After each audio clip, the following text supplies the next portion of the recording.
네, 서울시의 16개 경제 민주화 실천 과제를 살펴보는 TBS 연속기획 5부작 그 두 번째 시간입니다. 서울시 자영업자 수는 570만 명으로 서울 인구의 절반을 넘지만 지난 10년간 개업한 가게 중 10개 중 6곳은 3년 안에 문을 닫았다고 합니다. 경제민주화 연속기획 두 번째 시간은 서울 경제의 뿌리를 이루는 소상공인들을 보호하기 위한 대책을 소개하고 과제를 살펴봅니다.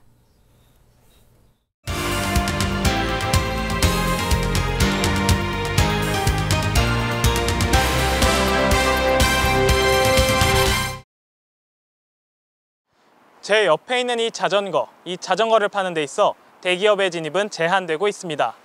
이런 식으로 자전거 소매업과 제과점업 등 73개 품목은 중소기업 적합업종으로 지정돼 대기업의 무분별한 진출을 막고 영세상인들을 보호하고 있습니다. 그렇다면 이 제도는 잘 시행이 되고 있을까요? 현장에서 직접 확인해 보겠습니다.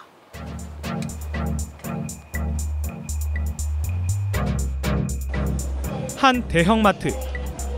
시중 가격보다 저렴한 자전거가 판매되고 있습니다. 하나께 지금 하이브리드 자전거가 초보자들한테 가장 많이 나가거든요. 이게 일반 자전거랑 비교하면 얼마나 저렴해요? 대체적으로 3만 원 정도? 이 자전거가 일반 자전거보다 저렴한 건 대형마트에서 직접 만들어 판매하면서 제조 단가와 유통 단가를 낮출 수 있었기 때문입니다.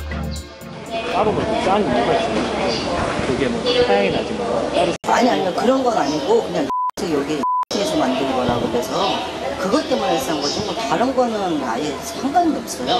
모델도 괜찮고. 이명박 정부 시절 출범한 동반성장위원회는 2013년 자전거 소매업을 중소기업 적합업종으로 지정하고 대기업의 신규 진입 자제를 권고했지만 해당 대형마트는 지난해 이 자전거를 출시했습니다. 이와 관련해 대형마트 측은 중소기업에 위탁해 만든 제품으로 대기업의 영역 확장이 아니라는 입장이지만 주변 영세업체들은 반발하고 있습니다. 영세하다 보니까 뭐 대량 구매를 못하고 10대, 5대 이렇게 하다 보니까 이 대형 유통에서 대량 구매를 해서 파는 가격에 따라갈 수가 없습니다. 그래서 지금 전국의 소상인들 그 자전거업을 하시는 분들은 상당한 고통을 겪고 있어요. 이 밖에 동네 문구점 등이 중소기업 적합업종으로 지정돼 있지만 대기업의 사업 확장은 여전한 상황. 이렇게 중소기업 적합업종임에도 대기업의 진입 장벽이 낮은 건 강제력 없는 권고 수준에 불과하기 때문입니다. 이에 실효성을 살릴 수 있게 제도를 개선해야 한다는 주장이 나옵니다. 제조업 분야에 있어서는 법제화라기보다는 현행 진행되고 있는 5년 한시적인 것을 8년 내지 10년으로 해주고 정말로 골목상권, 그다음에 자영업자들이 있는 그 생계형 쪽에는 법제화가 필요하다. 서울시에서도 올해 경제민주화 과제로 중소기업 적합업종을 활성화시켜 소상공인 보호에 나서겠다는 계획입니다. 서울시는 서울 지역 중소기업 적합업종 실태를 조사하고 실효성 강화 방안을 마련해 동반성장위원회에 의견을 제출할 계획입니다. 이와 함께 쫓겨나는 상인들을 보호하고 공정한 상가 임대 제도를 정착하는 것도 서울시의 경제 민주화 과제입니다. 서울의 대표적인 명소 서초는 상권이 발달하면서 임대료가 급격히 오르고 이를 견뎌내지 못한 상인들이 하나둘 이곳을 떠나는 젠트리피케이션 현상이 발생하는 곳입니다. 이 옆에 있는 다른 카페들을 보면 지금 주인분이 올리신 그 금액을 산정을 했을 때 한 3년 사이에 2배가 올라갔죠. 서울시는 문제 해결을 위해 건물주에게 리모델링 비용을 지원해 임대료 안정을 유도하는 서울형 장기 안심 상가를 도입하고 임차 상인이 직접 상가를 매입할 수도 있게 도울 계획입니다. 또한 젠트리피케이션 예방을 위한 주민협의체를 구성하고 지역별로 전문 상담 인력 등도 배치할 계획입니다. 임대차 문제로 분쟁을 겪고 있는 임차 상인과 건물주를 위해서는 분쟁 조정과 상담도 지원할 방침입니다. 하지만 근본적으로 젠트리피케이션 문제를 해결하기 위해선 법적인 제도 개선과 함께 사회적인 인식이 바뀌어야 한다는 지적입니다. 최소한 5년은 보장을 해주자는 취지의 법인데 그거를 5년만 장사하고 나가야 된다는 이런 식으로 이제 인식을 하시는 뭐 일부 분들도 계시니까 그런 게 이제 제도가 좀 더 완벽하게 돼야지. 이 같은 소상공인 보호 정책은 상생하고 동반 성장하는 경제 민주화의 시작인데요. 서울시는 올해 소상공인 보호에서 더 나아가 자생력 강화를 위해 창업을 준비할 때부터 폐업할 때까지 이를 뒷받침해주고 또 금융 지원도 계획하고 있습니다. 이를 통해 사람 중심의 경제도시, 경제민주화특별시 서울을 기대해봅니다. TBS 문기혁입니다. 네, TBS 연속기획 5부작 경제민주화특별시 서울 오늘 두 번째 시간을 맞이했는데요. 문기혁 기자가 취재한 위기의 소상공인 보호 대책에 대해서 알아봤습니다. 지금 스튜디오에 문 기자 나와 있습니다. 어서 오세요. 네, 안녕하세요. 네. 자, 오늘 리포트 보니까 소상공인 보호 대책 여러 가지 소개해 주셨어요. 그래서 우선 중소기업 적합업종에 대해서 얘기를 해 주셨는데 중소기업 적합업종, 그러니까 중소기업이 만드는 제품을 뭐 어떤 업으로 이렇게 만들어 놓은 건지 정리해 놓은 건지 아니면 판매하는 건지 약간 모호한 것도 있는 것 같고 이 제도에 대해서 소개해 주시죠. 네, 일단 중소기업 적합업종이라는 제도는 그 동반성장위원회라고 이명박 정부 시절 출범한 그 민간위원회 단체 그 합의기구인데요. 예. 이 위원회에서 중소기업들이 이 대기업에 진출을 할 경우 중소기업들이 좀 어느 정도 타격을 입을 만한 그 품목들을 선정을 해서 네. 그 세부 품목에 대해서 대기업의 진입을 자제하도록 권고하는 제도인데요. 네. 이런 부분들이 그 세부별 업종마다의 그 합의 사항들 그리고 그 진입을 제지하는 방식이 조금 다릅니다. 뭐 예를 들면은 자전거 소매업 같은 경우는 대기업이 생산 판매하는 그러니까 대형마트와 같은 대기업들이 생산 판매하는 것들을 좀 제한하고 나중에는 매출 비중도 좀 줄이도록 권고를 한 거고요. 뭐 이따 말씀을 드리긴 할 건데 동네 빵집 같은 경우는 그 동네 빵집 주변 500m 이내에는 그 흔하게 볼 수 있는 대기업 프랜차이즈 빵집 출점을 좀 제한하고 이런 식으로 좀 대기업의 진입을 좀 자제를 해서 이렇게 좀 장벽을 쳐놔서 좀 그 보호막 안에서 소상공인들이 자생력을 키울 수 있게 해주는 제도입니다. 그렇군요. 그러면 지금 동네 빵집을 예로 설명을 해주셨는데 구체적으로 또 어떤 것들이 있는지 얘기를 좀 자세히 해주신다면요? 예, 알겠습니다. 일단 이 소상공인들 입장에서 이런 그 중소기업 적합업종제도 뭐 동네 빵집 얘기를 이제 예를 들어서 설명을 드릴 텐데요. 일단은 환영하는 분위기라는 거죠. 소상공인들의 얘기를 들어보면 이 동네 빵집 같은 경우는 뭐 사실 그 파리아에서 파는 바게트 빵집 있지 않습니까? 주변에서 흔히 보시죠. 이런 그 빵집들이 사실 주변에서 매우 흔하게 볼 수 있는데 사실 이런 곳들은 뭐 TV 광고도 하고요. 그리고 뭐 대규모 판촉 행사도 하고요. 아니면 뭐 통신사 할인과 같이 이런 좀 대규모 판촉 행사를 하기 때문에 사실 동네 빵집들이 이렇게 공정한 경쟁이 쉽지가 않죠. 그러다 보니까 동네 빵집들이 최근 들어가지고 많이 사라졌습니다. 동네 빵집도 일반 그 어떤 그 상호 브랜드를 갖고 있지 않은 빵집을 이렇게 흔히 볼 수는 쉽지가 않은데요. 그렇기 때문에 이렇게 동네 빵집들이 너무 사라지니까 이 소상공인들 특히 이 동네 빵집을 운영하는 분들을 한번 지켜보자. 이렇게 해서 2013년도에 아까 말씀드린 중소기업 적합업종 품목으로 지정이 됐습니다. 그래서 방금 전에 설명드린 것처럼 500m 이내에는 어떤 그 파리에서 파는 그 바게트 빵집 같은 곳이 출점이 좀 제한이 됐어요. 원래 있는 곳은 어쩔 수 없지만 신규 출점을 제한을 하고 그런 식으로 좀 지정을 했는데 그렇다 보니까 이게 그 3년이 지났잖아요. 2013년도니까. 그래서 3년 사이에 많은 비약적인 좀 성장이 있었다고 동네 빵집 그 상인들이 스스로 자평을 하고 또 이렇게 환영을 하고 있는 입장인데요. 실제로 동네 빵집 그 상인들, 그 빵집 운영하시는 분들은 어떻게 생각하는지 이야기 한번 들어보겠습니다. 적합업종으로 지정해 주신 덕분에 한 3년 동안에 한 1,600개 정도 더 많이 늘어났고요. 실질적으로. 그리고 매출 면에서도 한 20-30% 정도 많이 좀 성장됐다고 봅니다.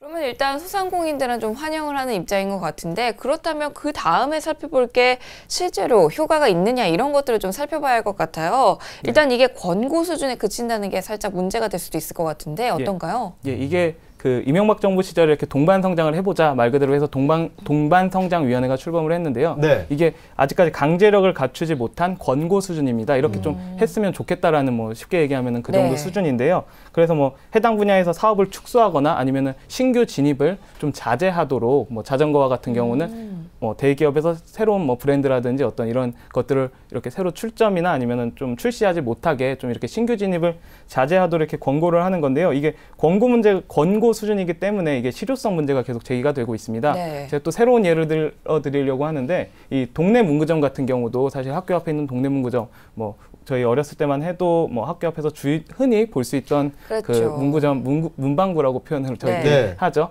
볼 수 있었는데 최근 들어서 많이 볼 수가 없죠. 네. 뭐 이런 뭐 대형마트에서도 뭐 이런 문구류를 팔고 하다 그렇죠. 보니까 그런 그 동네 문구점들이 좀 그 자생력 어떤 경쟁력을 잃은 건데 이런 그 동네 문구점이 지난해 그 중소기업 적합업종으로 지정이 됐습니다. 그래서 올해부터는 대형마트에서 좀 이런 그 신학기 할인 행사와 같은 이런 좀 약간 대규모 행사와 같은 것들을 좀 자제하도록 권고를 했는데요. 네. 예.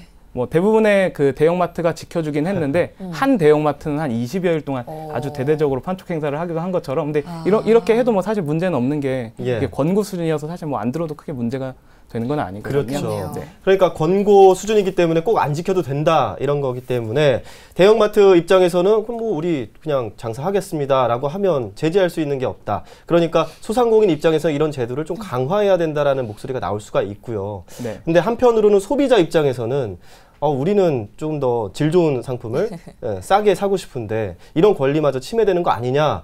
너무 규제하는 것은 옳지 않다라고 말할 수도 있는 입장도 있을 것 같아요. 네. 네, 여기에 대해서는 어떻게 뭐 취재하면서 어떤 결과가 나오던가요? 일단 뭐 산업계에서는 반론이 있죠. 예. 뭐 이런 그 대기업에 대한 과도한 규제가 이 해당 시장의 성장을 가로막는다. 네. 그리고 더 나아가서 소비자들의 선택권을 침해한다. 네. 이런 반론은 분명히 있는데요. 그렇기 때문에 좀 이따가 말씀을 드릴 부분이긴 한데 네. 이렇게 좀 그 제도적으로 좀 손질이 필요하다는 거죠. 그렇기 때문에. 예. 그렇겠네요. 그러니까 이제 중소기업 적합업종의 당초 취지처럼 대기업과 중소기업이 함께 동반 성장을 할 수 있는 어떤 토대를 좀 마련하는 게 좋을 것 같은데 어떻게 하면 될까요? 예, 지금 같은 경우는 아까 말씀드린 것처럼 뭐 이렇게 뭐 권고 수준의 어떤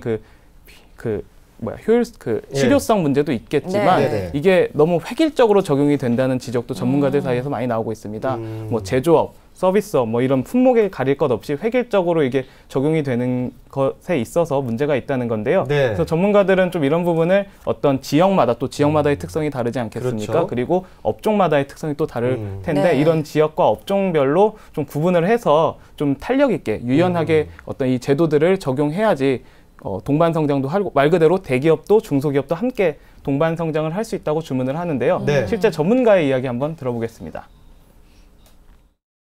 지역마다의 그 특별한 그 상황이 있습니다.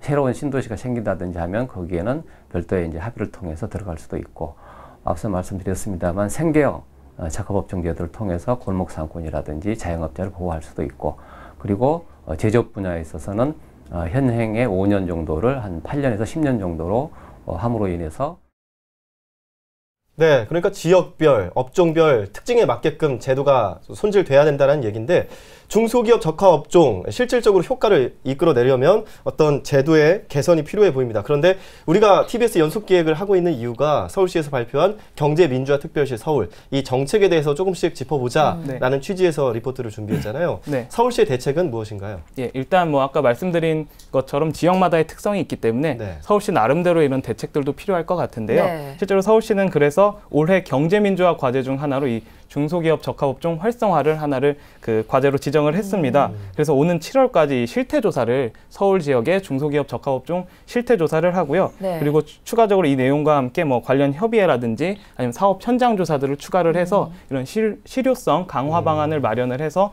동반성장위원회에 의견을 제출할 계획입니다. 네, 네. 그렇군요. 오늘 리포트에서 이제 소상공인 보호 정책에 대해서 다양하게 전달을 좀 해주셨는데 문격 기자가 또 전문적인 또 네. 분야가 하나 있잖아요. 네, 그렇죠. 젠트리피케이션. 최근 이 젠트리피케이션 문제도 심각한데 임차 상인들이 젠트리피케이션의 어떤 파고에 밀려나지 않게 보호해주는 것도 좀 중요할 것 같아요. 예, 지금 뭐 서울시의 경제민주화 과제들을 한번 다뤄보고 있는데요. 그 중에서 서울시가 또 올해 관심을 갖고 지켜보는 게 소상공인 보호 중에서도 쫓겨나는 임차 상인들 보호를 네. 해서 젠트리피케이션 문제를 제가 한번 다뤄봤는데요. 예. 사실 젠트리피케이션 문제 뭐 지난해부터 굉장히 많이 이슈가 되고 있는데 이 젠트리피케이션 문제 자체가 사실 문제가 있는 건 아닙니다. 네. 어떻게 보면 이게 자연스러운 도시 재생의 과정인데요. 그렇죠. 네. 예를 들면은 뭐 상권이 발달하면 당연히 뭐 집값 오르고 임대료 상승하겠죠. 그러면은 좀 아무래도 임대료가 부담스러운 그 상인들은 주변에서 또 새로운 상권을 발달시키고 이런 식으로 좀 주변에서 새롭게 도시 재생을 시키고 이게 퍼져나가는 그렇죠. 어떤 자연스러운 과정이거든요. 네. 뭐 쉽게 예로 들어서 설명을 드리면 좀 홍대에 좀 약간 특수성 있고 독특한 어떤 그런 가게들이나 아기자기한 가게들이 뭐 요즘에 합정이나 상수에서 많이 볼 수 있잖아요. 네. 이런 것들을 어떻게 보면 쉽게 설명드릴 수 있는 그 젠트리피케이션 도시재생의 과정인데 다만 이 우리나라 특히 서울 지역에서 문제가 서울 지역 특히 핫하다는 곳에서 광범위하게 일어난다는 점 그리고 두 번째로 이게 너무 급속도로 진행이 되고 그렇죠. 있다는 점 이 두 가지가 사실은 문제점입니다. 예. 젠트리피케이션의 그 자체의 문제라기보다는 이 우리나라에서 일어나는 특수성을 좀 따져봐야 될 건데요. 이게 너무 급속도로 일어나다 보니까 이 제도는 따라가지 못한 거죠. 그러다 보니까 좀 뒤늦게 문제가 불거진 건데 이에 대해서 어쨌든 서울시가 올해 경제민주화 과제로 삼아서 좀 뭐 대책을 내놓고는 있는데요.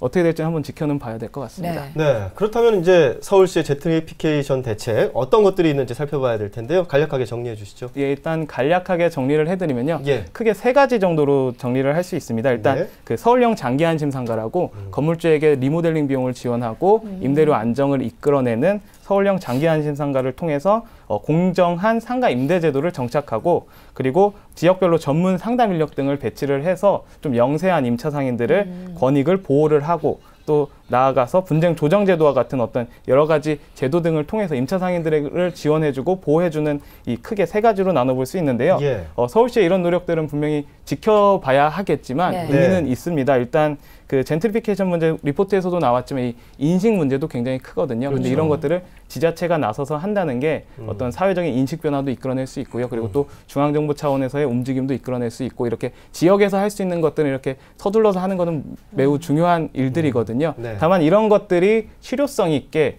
이 서울시의 정책들이 실질적으로 젠트리피케이션 문제를 해결할 수 있게 실효성 있게 좀 추진이 돼야는 할 것 같습니다. 네. 예. 자, 오늘은 소상공인 보호를 통한 경제민주화 과제를 살펴봤습니다.